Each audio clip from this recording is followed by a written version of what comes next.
আপনি দেখছেন news now, আমরা জানি কোনটা খবর।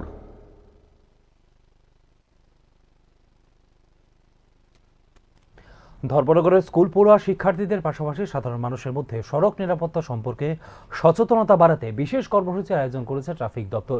কর্মসূচিতে ট্রাফিক সিগন্যাল, রাস্তা পারাপারের নিয়ম, হেলমেট ও সিট বেল্ট ব্যবহারের গুরুত্ব সহ নিরাপদ চলাচলের মৌলিক বিষয়গুলো প্রদর্শনী ও সরাসরি প্রশিক্ষণের মাধ্যমে শেখানো হয় শিক্ষার্থীদের। ছোটবেলা থেকেই সড়ক নিরাপত্তা বিষয়ে সচেতনতা গড়ে তুলতে ভবিষ্যতে দুর্ঘটনা হ্রাস সম্ভব হবে বলে জানিয়েছেন ট্রাফিক কর্তারা।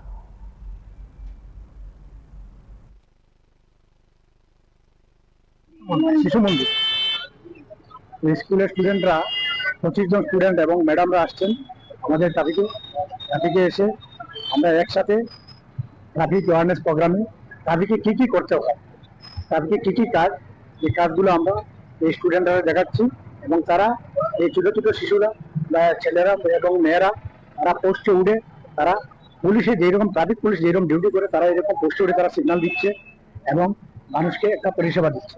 আগামী দিনে যাতে তারা বড় হয়ে তারাও যাতে এই মানুষকে এই ট্রাফিকের পরিষেবা দিতে পারে এবং তারা যাতে আরো এই সমাজে যাতে মেসেজ দিতে পারে যে যারা সবাই যাতে হেলমেট লাগায়, 2জন উঠলে যাতে পিলিয়ন রাইডার হেলমেট লাগায়, সেই দিকে লক্ষ্য রেখে আমরা এই ট্রাফিকের আজকের এই প্রোগ্রামটা আমাদের এই অ্যাওয়ারনেস প্রোগ্রামটা এই নভেম্বর মাস এবং ডিসেম্বর মাস পুরোটাই চলবে। কোনো কোনো সময় জানুয়ারি মাসটাও চলে। এখানে যে আশেপাশে যে স্কুলগুলো আছে সব আমাদের এখানে ট্রাফিকে এসে ট্রাফিকের অ্যাওয়ারনেস প্রোগ্রামটা তারা একটু বুঝে নেয় এবং কিরকম ট্রাফিক পরিষেবা দিতে হয় তারা একটু বুঝে নেয়। আগামী দিনে যাতে আর সুন্দরভাবে ধর্মনগরের ট্রাফিক পরিষেবা চলে এবং আমরাও যাতে স্টুডেন্টের কাছ থেকে এই সাহায্যটা পাই, আমরাও তাদেরকে